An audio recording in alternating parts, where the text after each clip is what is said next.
Hi there guys and welcome to another Train Sim 2020 video.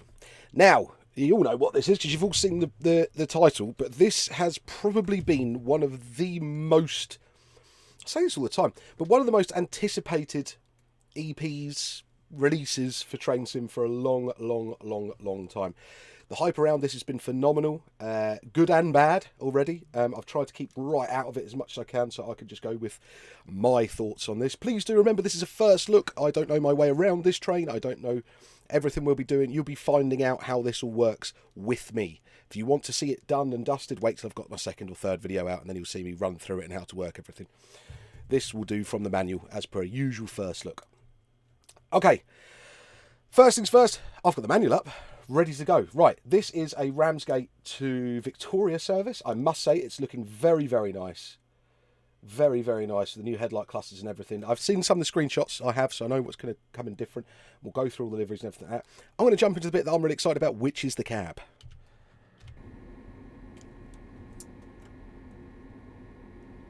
Nice. Nice. Nice. Let me pause that while it's there because I've still got to set up the joystick. So, this cab is a bit like it's exactly like the 86 cab. So it isn't a new cab in itself. This is a remaster of the original cab. And it's the London to Gillingham one, according to this, because I'm trying to extract the pack. So if I just do that now, yes, let that do it. So yeah, this is a rework.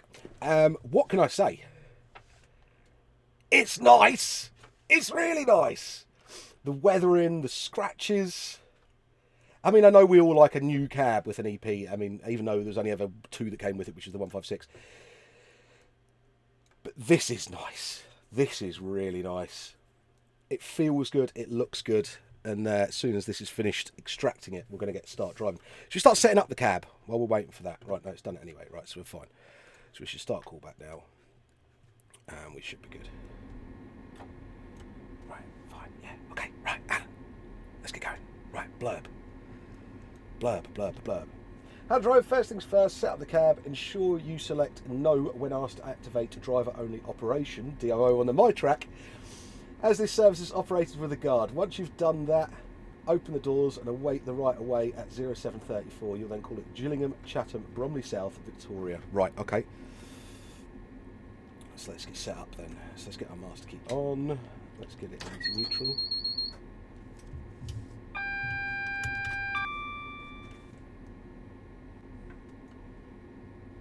Right, with this, we've got to log in. Activate driver only operation. It said yes, we had to for that, didn't it?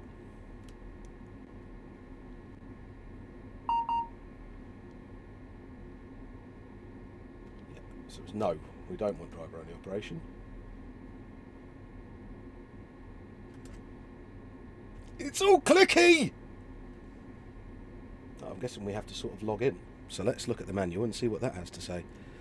Let's pause that while we're having a little brief read of the manual.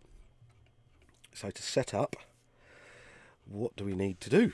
Oh, this is nice. Love having a bit of like a TMS in a train. It just adds to the immersion for me. And we've got GSMR as well, which is I will talk about that, but it's the first time that new features have been added into an existing cab. So it's big news. Right, this unit features a train management system called MyTrack, which is accessed by the IDU, which is the Intelligent Display Unit. Remember, we've spoken about the stupid names, Human Interface Device, that they all give them. MyTrack was the one with Bombardier. To the left of the driver, many aspects of the unit can be controlled, viewed using this system. Please see below for the screens which have been simulated in this pack. So after turning on your master key and moving the reverse switch to off, this is the first screen you'll see, which is the screen we've got up here now. First, you must choose where to activate DOO. We said no, because we're not DOO. You may then log in. Click the blank space below driver's ID and enter a 5-digit number of your choice, using the keypad before pressing enter. Okay. So, unpause the game. Would be good. Let's just do 1, 2, 3, 4, 5. Enter.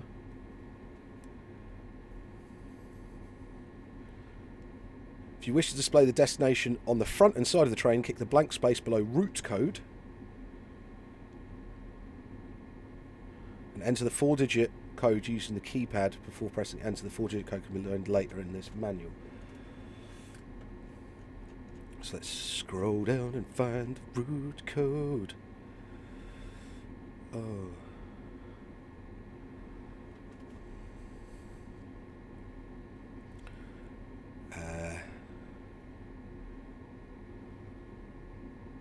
I think it was already set up, if I'm completely honest with you. I think it was 1001.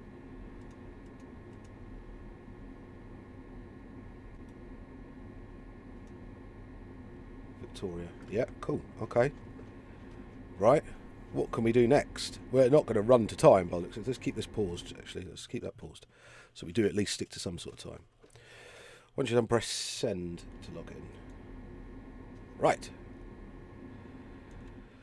Once you've logged in, you'll be presented with the main menu, which provide access to all the other screens. To access the screen of your choice, simply click the relevant button. Please know that not all screens are simulated, so some will not load if they have not been simulated. As common with all our screens, your train formation is shown at the top with unit and vehicle numbers. So they're all the right vehicle numbers, which is fantastic. So we've got driver's menu. Let's have a look at that then. Right, this screen shows the status of the on-train monitoring recording equipment, so that's like your black box, in theory, even though black boxes are orange, blah, blah, blah, blah, blah. Door isolation, traction, sand, and driver-only operation. Out of these 4 things, the driver-only operation enabled indicator is dynamic, the other 3 are static, as their state changes have not been simulated in this pack. This screen also shows the current simulator time in analog format. Relevant shortcuts to other screens are provided at the bottom. Please note that the skip next station is inactive. Dark screen turns off the screen and you will be required to click anywhere on the screen to turn it back on. The other 3 shortcuts will simply lead you to their respective screens. So door status. So let's click on that. And then we'll open the doors. And there's our doors open. Hey! We're going to have traction status. This screen shows the tractor effort being provided. Hang on, let me get my lights and stuff set up, otherwise I'm not going to be able to leave on time.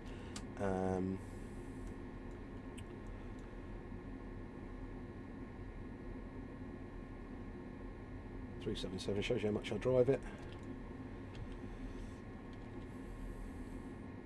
So we're on. We're on day running. Yeah, all good. And that's us clear to depart. So let's get.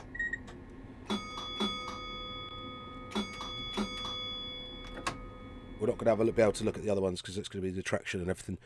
This screen shows tractor effort being provided by each pair of traction motors on your train whilst accelerating or braking. It also shows the status of each motor converter module, MCM, an auxiliary converter module, which is ACM. The MCM is vital to the operation of the traction motors, and the ACM powers vital systems on the train. What? There's even more! Oh, I'm excited by this. It's nice. Right, so we want the settings screen before we move off. Let me keep some brake on. Right. This screen allows you to change the following. So we've got saloon lights are on. So this will toggle the saloon lights on and off, visible from the passenger view. So if we go into passenger view now, which we haven't looked at yet, very nice. Very nice. Let's turn them off. I like that. Simple minds, simple pleasures. Clicking cab will toggle the state of the cab light. Oh no, not cab light. Cab air ventilation state shown above where grey shows it's currently on. The background will turn white if it's turned on.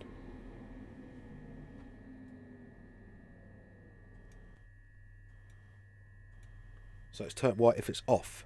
Yeah, white if it's turned off. Clicking saloon will toggle the state of saloon ventilation. Clicking the active drivers only operation will toggle the status of DO operation. Clicking instrument light illumination will change the cab illuminations. Right, okay. I'm going to get going. Oh, it feels nice.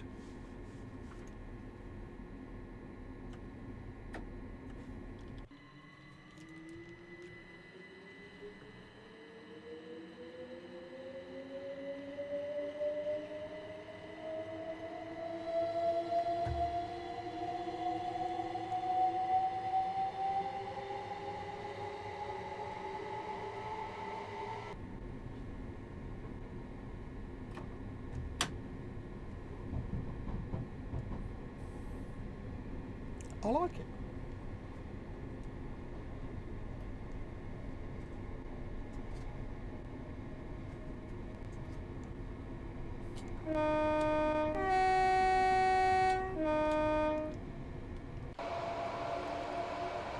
Scrolling destinations on the side are very nice.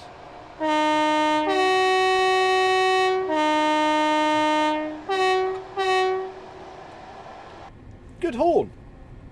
I don't have masses of pleasure of driving 375s or 377s, but I'm hoping this pack will change that a little bit for me. Sounds sound lovely already. Physics feel nice so far on the acceleration. It's sort of quite sluggish on DC, which I'm hoping is slightly different for AC, but we'll find that, I'm sure, because I've seen something about that in the manual. Right, livery-wise, what do we get? You get white test livery. You get with Connex logo, without Connex logo. You get Southeastern 1 with the original logo, with a revised logo. Southeastern 2 with and without.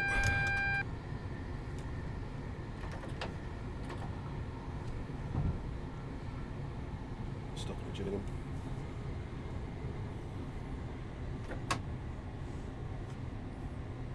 Revised Southeastern logo, second one. Southeastern 3, Southeastern 4, Southeastern Blue, and then Southern. It does not include the 3776 or 377 subclass. So you've got without logo, original logo, revised logo, Thameslink logo, Southeastern logo. So well catered for on that. First Capital Connect, without logo, original Thameslink logo, with revised Thameslink logo, and then First Capital Connect with logo and with Thameslink, with the Thameslink one. Okay. So you guys know I'm not 100% sure if that's every livery these things have ever used. Pete calls them fridges or washing machines, and I can kind of see the point. For me, the 377, 375s, the Electrostars as a whole, really, I've never been one of my favourites. But driving them in TS, yeah, fair enough. Feels nice. Brakes are nice.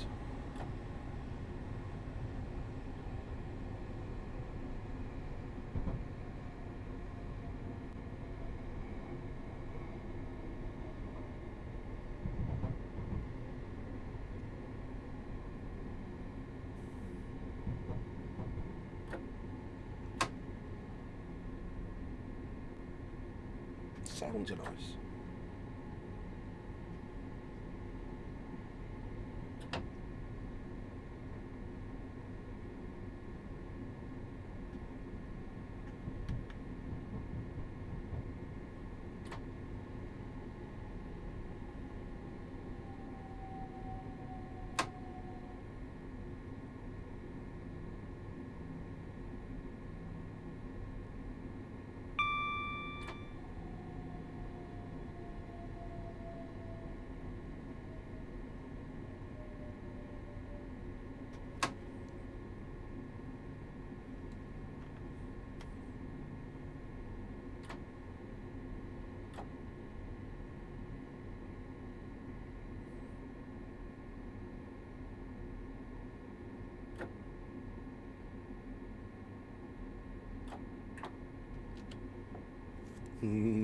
I like that. I didn't know we had those as well. So do we have clickable door interlocks as well? Yes. And door releases.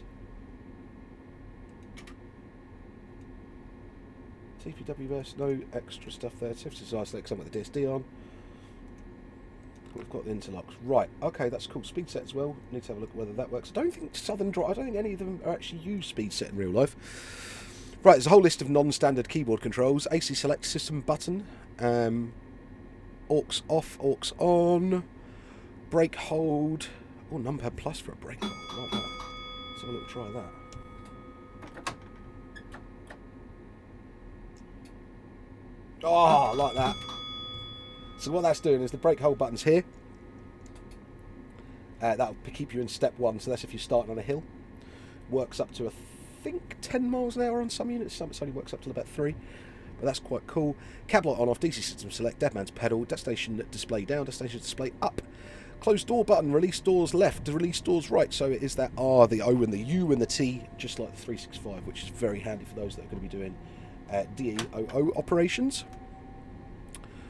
Headlight controls, must key in and out, pan up, pan down. Passenger door open, toggle DOO, which is control R as per usual. Shoes up and shoes down. Cool. That's on end and page down. Control plus is speed set button.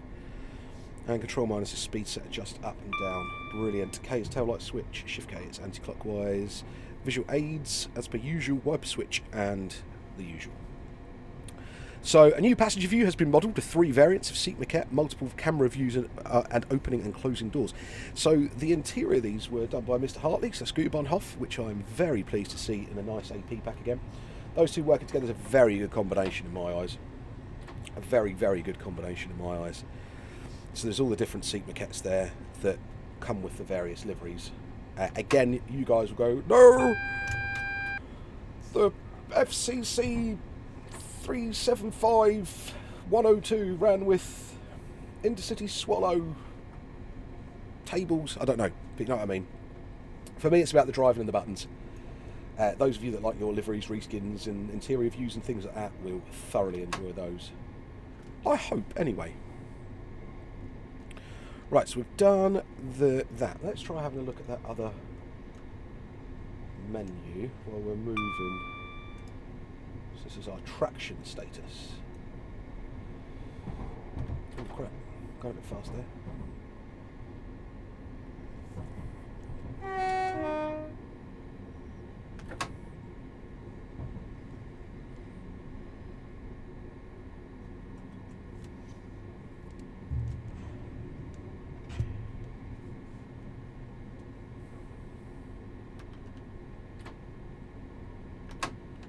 So you can see the regen braking coming on there. Oh, I like the way that's really smooth. Smooth.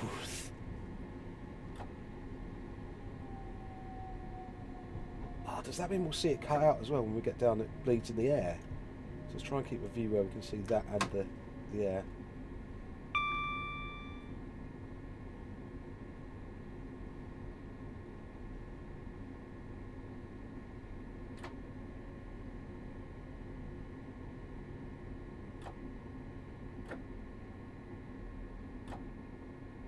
There we go, and then the air's blended in. Oh, I like that. I do like that a lot. Should we have a pull away at notch 4, I reckon? Right there. And we did make it all the way onto the platform.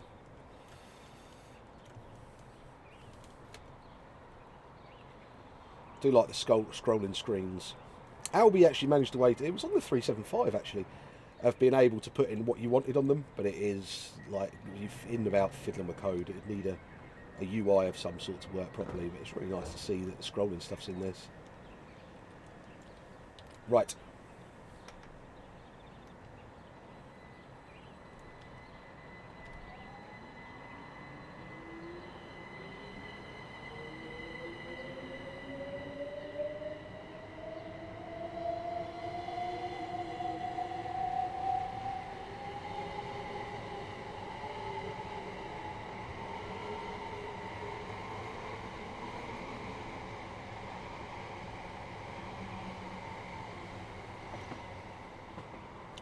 Sounds like a 377 to me.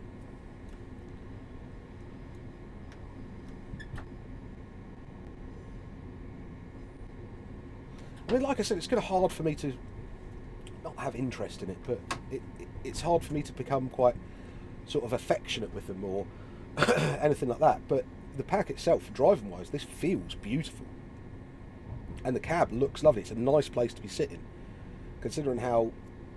If you've ever been in, I mean, I've never been in a 377, but I've been in a 387 cab and a 379 actually, and they are incredibly cramped. I felt more spacious in the 31 than I did on this, and the 31's very narrow up actually in the driver's seat.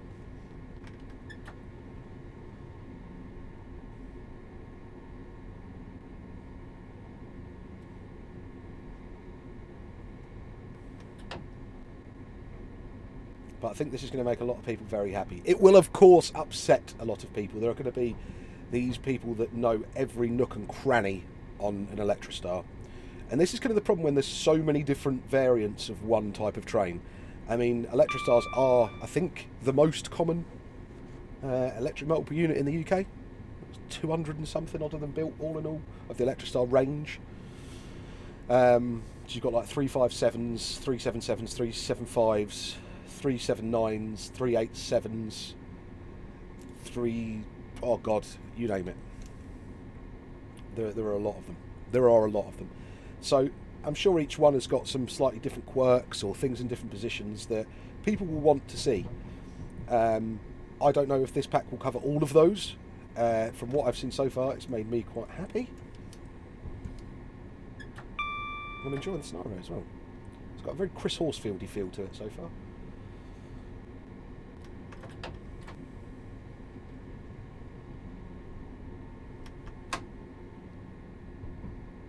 Right, so yeah, what was I talking about? I didn't even set it up. Didn't even set it up, did I? So we've got it in for the first time. It's like the... What is this? What was my head code?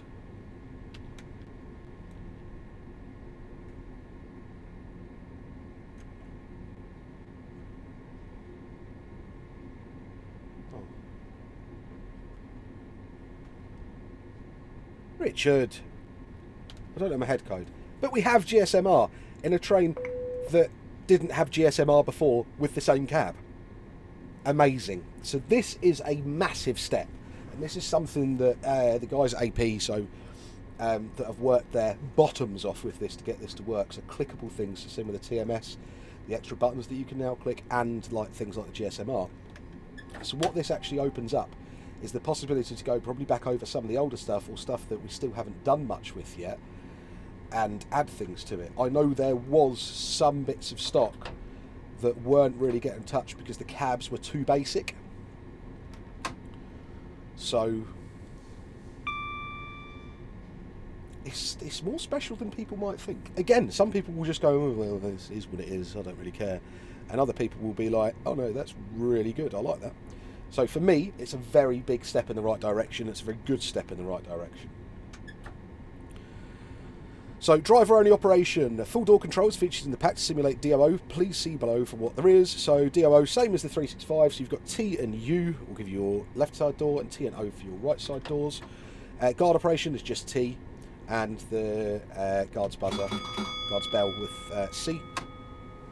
Can be changed on the My Track like we've seen, or Control R.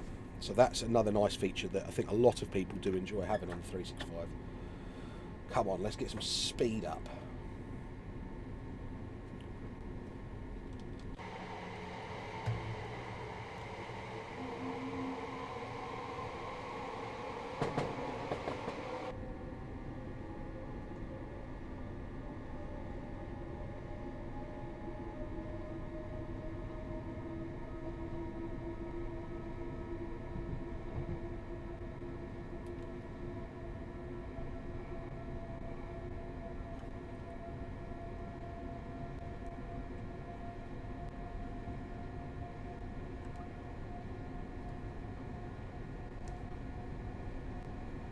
We can even sit in first, look. It's nice having all those different views in there. That's a nice little touch. We'll have to check if the doors open from the view. I'm not sure if they do. Let's have a check. It's sluggish, I'll give you that for nothing. Right, wheel slip protection. So we've got wheel slip protection for accelerating. When wheel slip encountered during acceleration, two-stage process takes place. Traction sand button illuminates to signify sand can be placed for a maximum of 10 seconds if pressed. The motors can be heard rising rapidly in pitch, and power reduces to control the slip. Once the grip is regained, power is reapplied to the notch selected on the power brake handle. Excellent. As a driver, you must assess which power notch is the most suitable for the conditions and balance occurrence of the wheel slip with the maximum possible rate of acceleration. Please see the table below for what to experience. It's the same spring, summer, dry, wet, that sort of thing. Braking. So when wheel slide is encountered during a braking, a multi-stage process takes place. The dynamic brake is disabled and the air brake solely takes over. brake pressure is automatically reduced to try and control the slide. Sand is automatically applied if in step 2 or step 3 are emergency. Once the slide stops, brake pressure is returned to the notch selected in the power brake controller. If wheel slide reoccurs, the process starts again. As a driver, you must resist the temptation to reduce the brake yourself, as if the wheel slip protection will offer the best braking performance. Again, see the table. So all of you that will have watched the Paul Timon videos, Traction and Low Adhesion Work Group 1997, will know all about that. Traction physics. This is what I've been wanting to read about because I want to know. Great care has been taken to accurately simulate the acceleration characteristics of this under both AC and DC power. On AC power, acceleration is quickest with maximum tractive effort provided to around 25 miles per hour. That's what I've kind of felt. On the DC power, acceleration is not quite so quick due to the power supply limitation. For 4-car, maximum tractive effort is provided up to around 20 miles an hour, so it's a bit slower than I thought it was. For an 8 or 12 car, this drops around 15, so even lower. So that's why we're more sluggish, is because we've got more units locked in, which means we have we're using more power from each substation, so I guess it's cutting it down and separating it between more evenly. This means it will take longer to reach your desired speed in DC mode compared to AC. I really like that. Neutral section functionality. The class 375, 377 will react to neutral sections available in West Coast Mail and over Shepherd, and any other route which recreates neutral sections in the same manner. On top of this, they'll also function when our own markers and signage are placed in the scenario which are available in the AP Common Objects Set Filter folder. Dual voltage functionality. Follow the instructions below to change from AC power to DC and vice versa. So AC to DC is ensure the reverse is in neutral, hold the pan down button until the light extinguishes, hold the DC system select button until it illuminates, hold the shoe down button until the line illuminates. This is a nice bit of detailed switch over here. It's not just press this once and do that. You're putting the shoes down, you're switching the systems over, and that's all going to be on your TMS, which is brilliant. DC to AC, ensure the reverse is in neutral, hold the shoes up button down until the light extinguishes, hold the AC system select button down until it illuminates, hold the pan up button until the line light illuminates. I'm just sitting here thinking, right, we actually have this to compare to the TSW one. And it's been a while since I played the TSW one, but I think we've got a more in-depth TMS recreation. I think we've got a more in-depth AC-DC mode operation. Speed set's the same because that's in there. And there's quite a thing to be said about this, actually. I'll have to think about that a little bit more as I'm waffling on. Speed set controls are located below the brake gauge cylinder. To activate speed set, you must press the speed set button and be in a power notch. The button will illuminate to confirm you've activated it.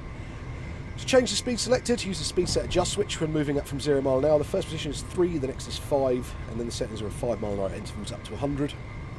Speed set is selected by the red pointer at the outer edge of the speedometer. So here at the moment you can see the pointers down there. If I give it a bit of that, it'll move up, see? I don't know if this is still used. I would have to ask someone who drives them. I'm sure Richard probably has. My guess is that the 3 mile an hour step will probably work for going through wash plants. But I don't know apart from that. So we've got automatic unit numbering, coupling procedure. Please see below for how to couple to another unit in a realistic manner. Approach the unit you're going to couple to. At caution, come to a stop just short of it. Select notch 1 power and ease up to the unit. As soon as you've coupled, apply step 3 brake. To ensure the coupling is secure, you must perform pull away test. To do this, select reverse on the reverser. Apply notch 1 for a few seconds. If you do not move, the coupling has been successful. Hold the coupling button down on the desk for 5 seconds. This will connect the 2 units' air and electrical systems. Again, another feature I'm really pleased to see in there, especially with Cambridge coming up and everything like that, and 3X7s, and I know this isn't a 375 or a 377, blah, blah, blah, blah, but doing the splits and the joins for the King's Cross trains would be really good. So one thing I'm really looking forward to, actually, is being able to try that out. Cold start, again, fantastic. So we can do a full-blown cold start. Cold start comes from a cold and dark state. It's an aircraft term. It means that you have nothing switched on. So main reservoir, brake cylinder pressure is at 0, auxiliaries are tripped, pantograph is down, shoes are up. So to prepare a unit from cold, please follow the instructions below. Hold the aux on button for 7 seconds. The speedometer will carry out a self-test. Turn the master key in by pressing Shift and W. Move the reverser to neutral by pressing S. Acknowledge the AWS self-test by pressing Q. Hold either the AC system select or DC system select. button depend on whether you're overhead wire AC or third row DC until it illuminates. You'll now need to wait 3 minutes for the auxiliary compressor to build up sufficient air pressure to allow you to either raise the pantograph or drop the shoes. Once the 3 minutes has elapsed, hold the pan up if on AC mode or shoes down if you're on DC mode. And once the line light illuminates, you must now wait for the main reservoir pressure to build to 6.5 bar. Once it's done so, you'll be able to obtain brake release. After carrying out this procedure, you have successfully prepared for combat in the dark. I like it. Ah, my favourite section, Rich's Bits and Bobs. And yes, it is for the laughs as well. This section is dedicated to aspects of this pack that do not warrant a dedicated section but are still of note. Remodelled original style light clusters. Whether original or revised light clusters are shown automatic control depending on unit number. Scrolling destinations where they are longer than the front display can show. Scrolling is on number X of Y on the side of the train. Fully remapped cab visuals with new shading, weather and reflections, and 3 different seat maquettes, Connex South, East and Southern. Newly modelled aux on, aux off, AC, DC, system select and uncouple buttons. 4-step reverser with an off notch. Power brake controller will not move with power notch unless reverser is in forward or reverse. Reverser will not move power brake controllers in a power notch. If the tail light switch is in auto mode, tail lights will automatically turn on when the reverser is moved to off and vice versa. That's pretty cool. TPWS lights self-test works, so the lights illuminate on that. Train faulting knowledge button illuminates and alarm sounds when keying on. Cool. Safety system isolated illuminates on cab desk and DVDs disabled. We've got that. That's somewhere I've already seen that there. So it just knows when I haven't got it on. Correct door opens to the right side, left side. In-cab unit numbers and labels. So it's the right numbers. Function brake hold, we've done that. Pantograph drop. Pantograph will drop or shoes will lift if the emergency brake plunger is used. Quality. Intermittent slow and fast wipers. Let's have a test of how the wipers sound, even though it is in the drive.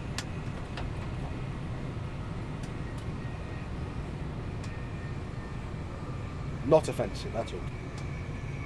Perfect. Visual alarms outside the cab when AWS or DVD are activated. The visible driver automatically moves to whichever cab you're in. Right hand header. Oh!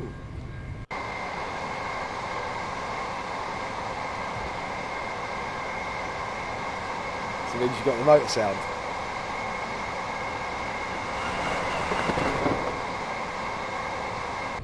Like that. I'll have to do that and pull it away next. 1 second delay between passing over AWS magnet AWS warning sound.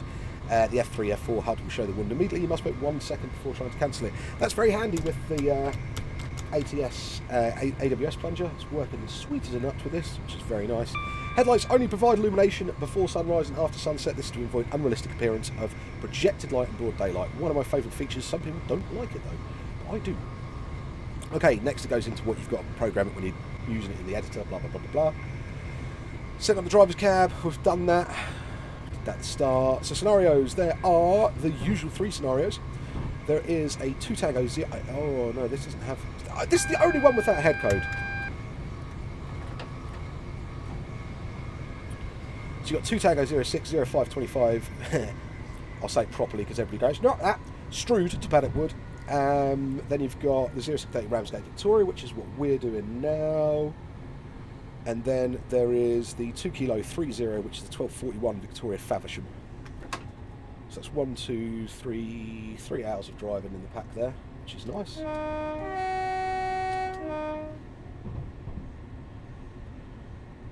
That's suspiciously yellow again. Just got to double. So we'll call up to the next signal. Actually, we're called into Swanley now. What have we got there? A 20 limit by the looks of it. 30, then a 20.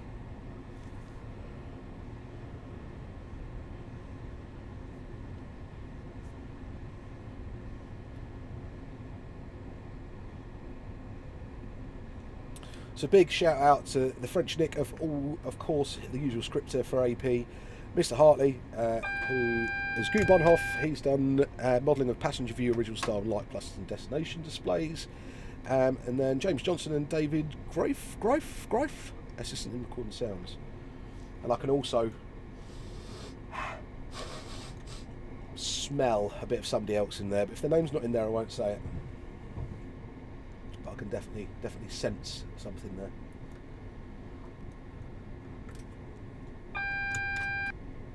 And I must say, you guys have done a very good job with this.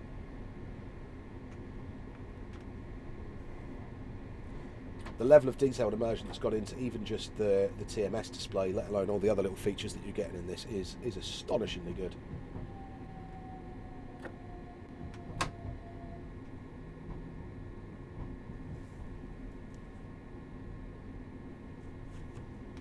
To 25. Even the handle noises are brilliant.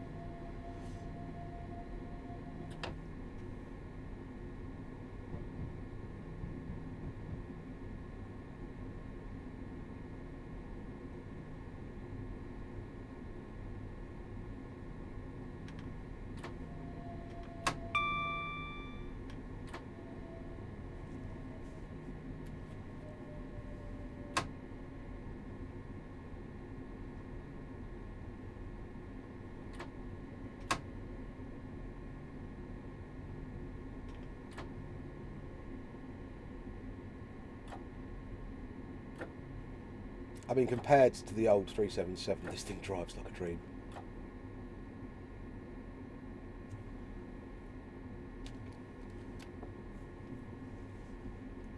Really does.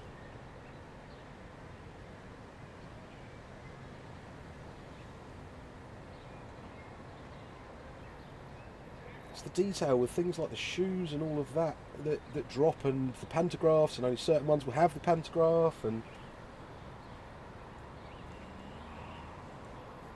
this is going to get some use in it, really, let's be honest. Let's just make up a GSM-R head so I can say that I've done it. Let's call it 2 kilo 05 250.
Smooth sounding, isn't it? It's very much like, very different to things like the Zeros and stuff with their weird motors. It's just a very fluid, smooth sound. So it gives an air of quality, which is quite funny considering the Bombardier, but hey.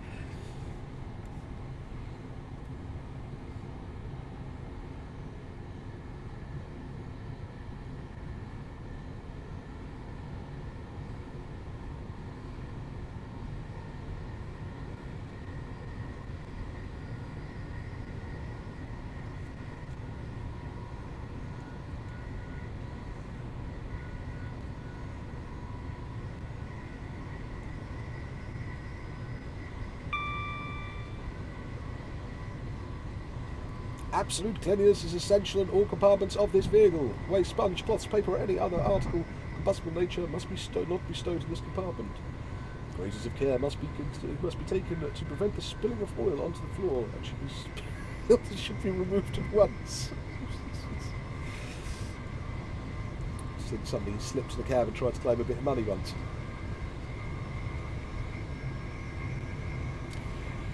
One thing I probably... would I have liked to have seen it? I don't know, actually. I don't know. Do I want to see pretend pictures of platforms in the DRO monitors?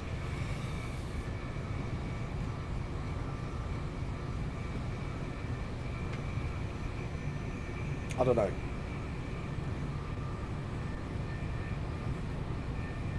I don't know. I really don't know.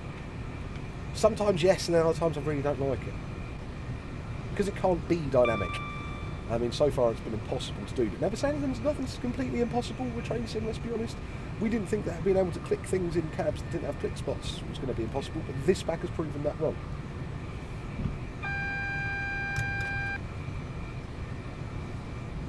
So I'm hoping, never say never, that there might be something that's doable with that at some point. But I think we pretty much know that you can only have one camera view.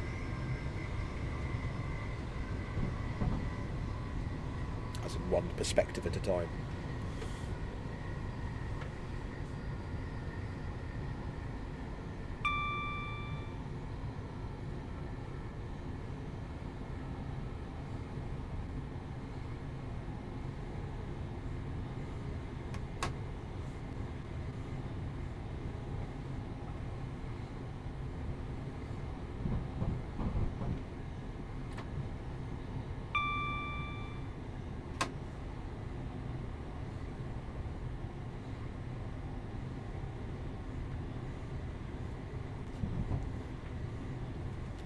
Yeah, I'm going to go back and say the physics, the handling on this feels lovely. I mean, the motor sounds are a bit quiet in the cab, but that's to be expected on a EMU of this sort of generation.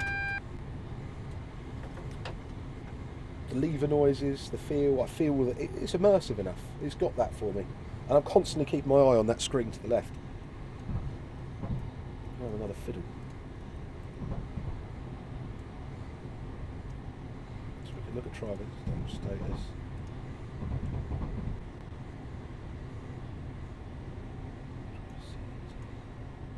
Ah! I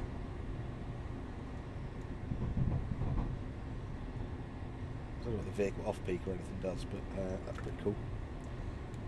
Turn the seat heater on and off. In this weather, by the looks of things, I'll definitely have it off.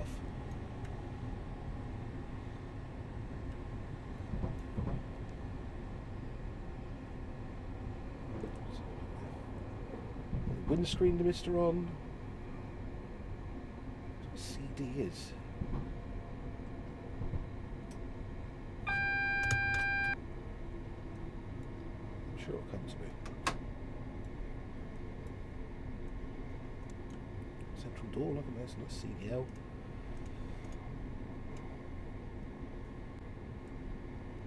So these are white on.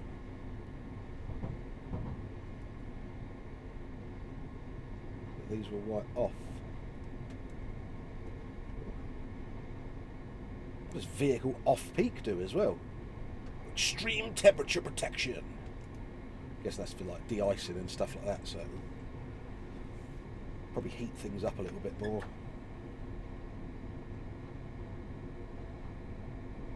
Still on double yellows here, I am.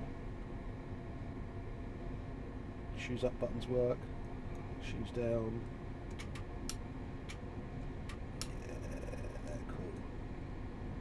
The aux on buttons on and off. Yes, I like them.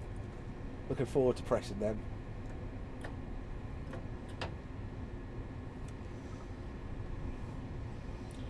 Right, so we're clear into Bromley, following something when we come out. There's a surprise, going into Victoria. We're following something.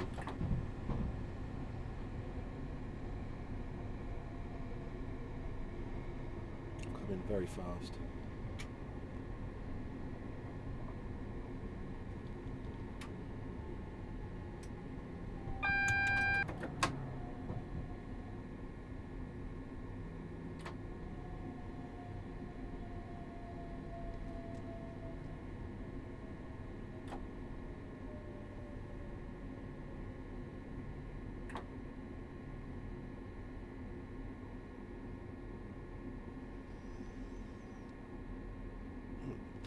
T and O. Even though I could just press T, I'm still pressing T and O. Right, CD, let's click that now. Don't know what that does. Disable all doors. Vehicle off peak. So what doors do anything? CD does something.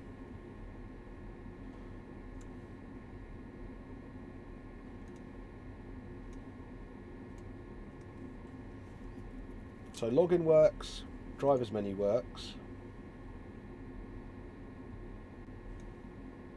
traction status works, PIS doesn't, settings work, and event overview doesn't. And skip next station doesn't work either.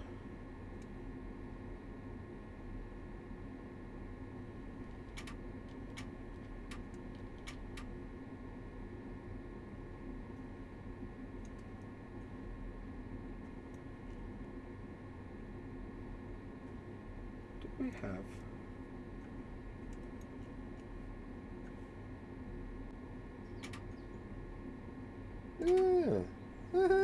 like that.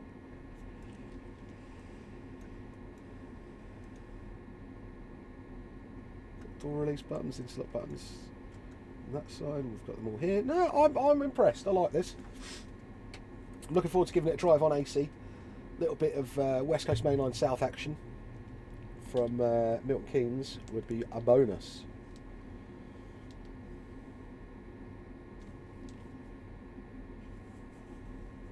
Just asyncing it here. It means we catch up by the looks of it. We arrived really early. Did we miss a station or something?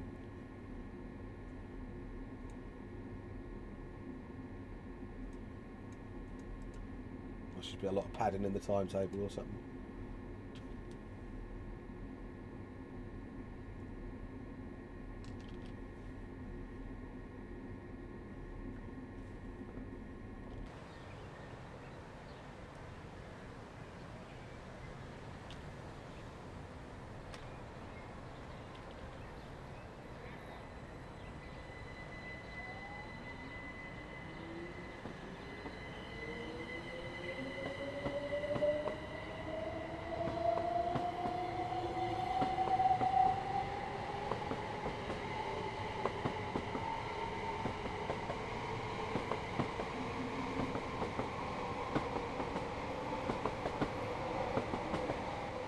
I really like you can hear the different coaches making the different noises.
And that quite ubiquitous noise.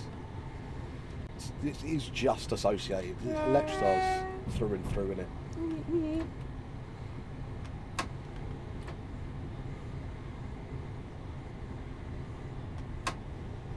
If ever you've been in one, you'll know it.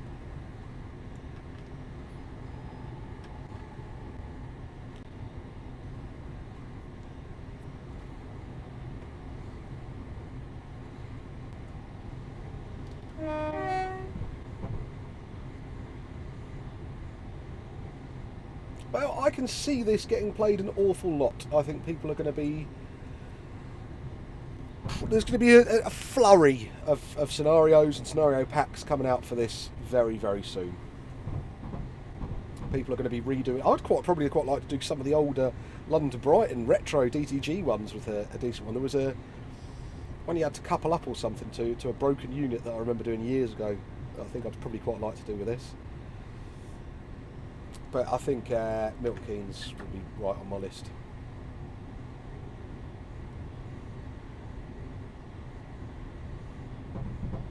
try this out on AC.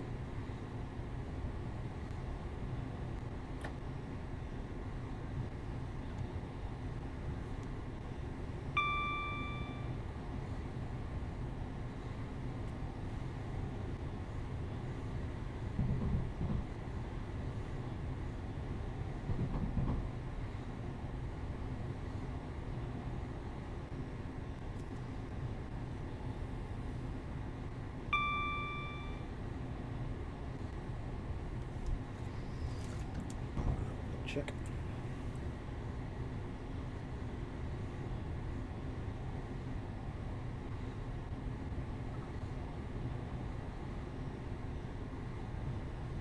Its price. Because that will mean a lot to you guys. Let me see if it's...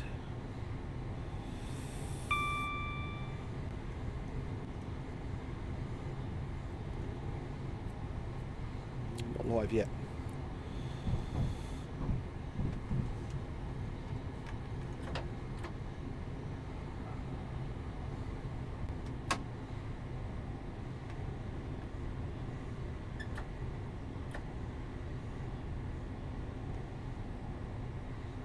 So at the moment, yes, I don't know what the price is. I will know in a minute, hopefully.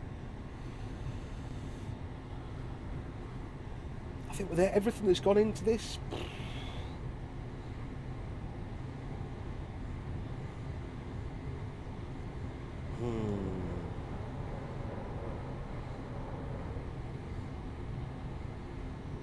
It's probably going to be the higher end of an EP price, I would think.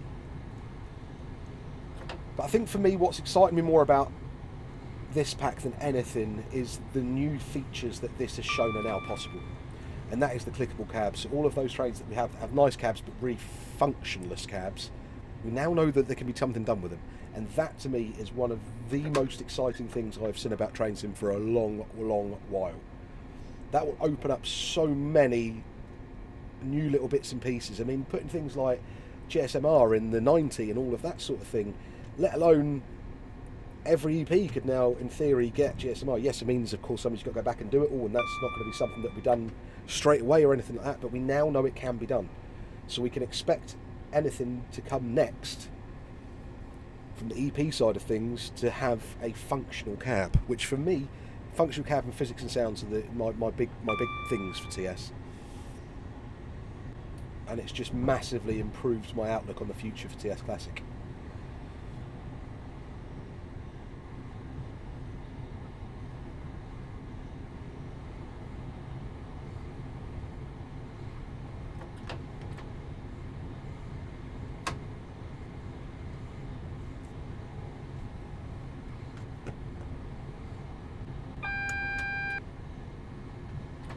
And it's great because the combined traction brake controller is actually set up for a 377.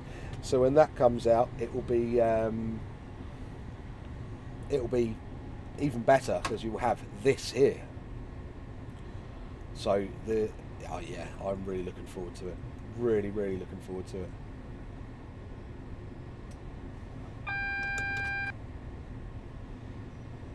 But the passion and work that's gone into this, yeah, $16.99, no issues with that at all. No issues with that at all. This is given... It's a bit like... Sometimes you have to put more work into one thing to get other things to work better, and that is exactly... Don't spad, Alan, do not spad. We've gone into emergency, that's quite good. No, what's this? So in theory, my shoes will have come up as well now. I could have probably got away with that in a step 3 break, but do I need to put my shoes and stuff back down? No, cool. I was going to say I need to read how to do that if that happened. Maybe they just come down automatically when everything's fine.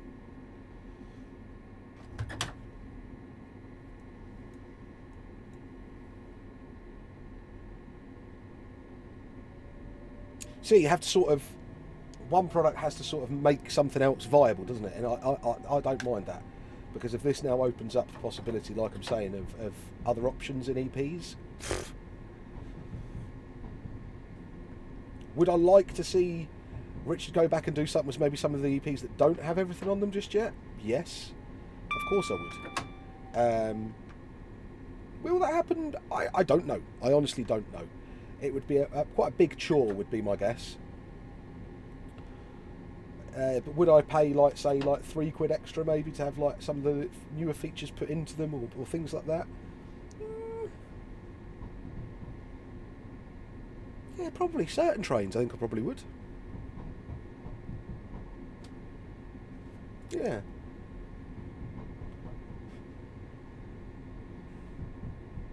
One thing I haven't noticed is CSR. Wonder if it's just because they had the buttons available to press on that, and it wasn't modelled with CSR before, so you'd have to remodel the cab in theory. I don't know.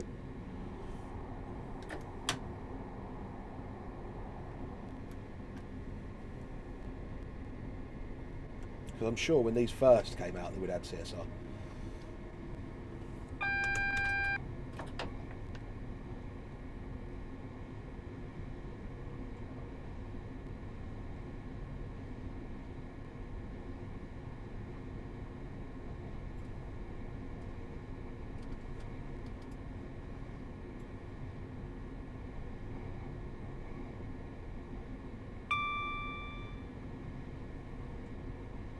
But I'm pretty smitten with this. Like, I'm sitting here itching literally just to keep turning that on. Will I get bored of it? Soon, yeah. Yep, definitely.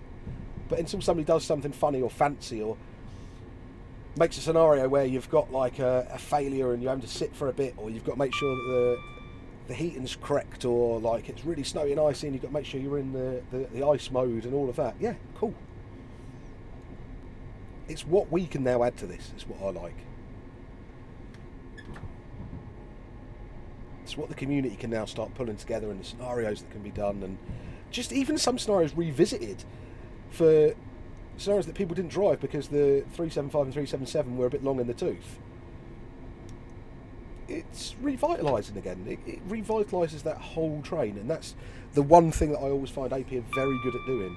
They make trains that you've either stopped driving or undrivable drivable, and this pack is no exception. Is it perfect? No, I'm sure it's not. I'm sure there are things you're going to notice. I don't notice them. There's going to be a blue line somewhere or something. There's going to be a vent or a crease with another bit. Now, I am all for that. I love that sort of attention to detail. I really do. Does it affect me if it's not particularly there? On something that's coming with all of this as well? No, not massively. Would I've liked it to have been there? If I don't notice it, I'm not going to notice it, am I? But I know there are other people that are going to go, oh, that doesn't look right, that livery's not completely correct, or in 1993 you said that, and I get that. I get that, and I get that completely. But just because it doesn't have those things, or it misses one or two things, does not mean that this is a bad pack by any stretch of the imagination. There could be a patch that comes out, it could be whatnot, we don't know. We don't know. Do I recommend this? $16.99. It's at the upper end of EPs. Yeah, it definitely is, and it is a cost. Don't get me wrong. Do I think you'll have fun with it? Yeah, definitely. Do I think you're going to get your money's worth out of it? Yeah, 100%. 100%. Electrostars, 377s, 375s, and I mean, yes, we know people make 387s out. We know that's going to happen already. Are pretty much everywhere in the south. Yes, fair enough, as far north as they go is, Peterborough. But they are sort of everywhere in the south. West Coast Main Line, East Coast Main Line, even out to Kings Lynn. So there's going to be a lot of people driving them. And the routes that you can drive on these that are pretty good. I mean, Chatham Main Line is one of DTG's best routes. And the Medway Valley and all that. Nice. I'll look forward to doing some runs on there again. And let's not forget, DTG tries to charge us $11.99 for a reskin for a 375 once.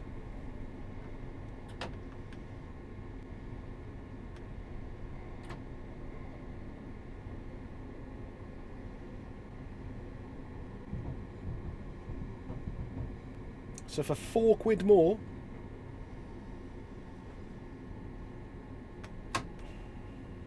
£5 more, you're getting a whole new sound set, TMS, a million other reskins, 3 scenarios. Grand scheme of things, it ain't bad.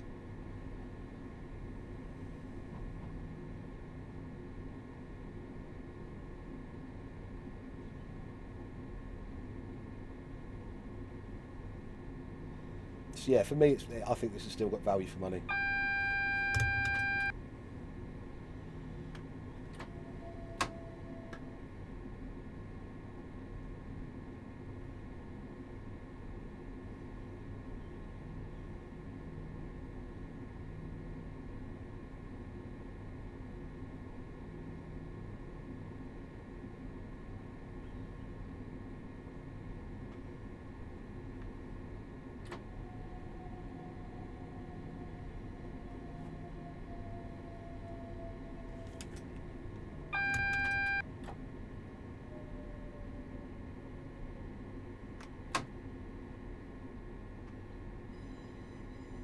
So 2 with an amber, that's us. Sorry, a yellow, not allowed to call it an amber.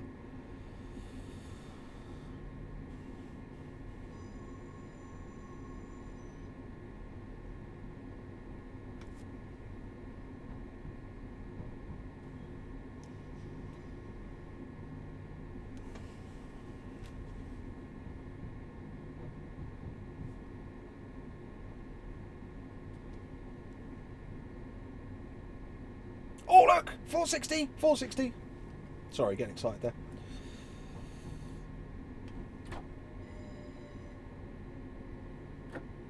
Oh, he's got it pulling out as well. Come on, that's screenshot territory, that is, in the most frame rate intensive area in the world.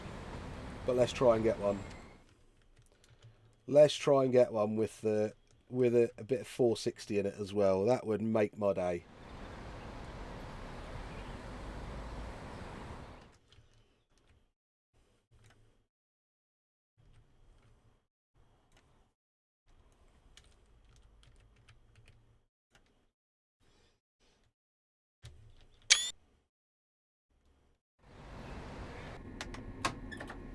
Nice. I love the 460 as well. It is one of the best trains to drive in train sim, hands down. It's just a shame it did one route, and a very short route at that.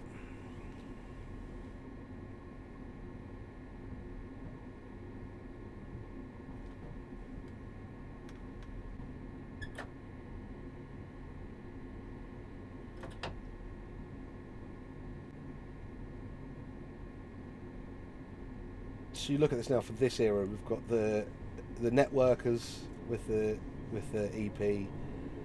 We've got the 375s. We've got the 319s. We've got the 460. 455 has a sound pack, but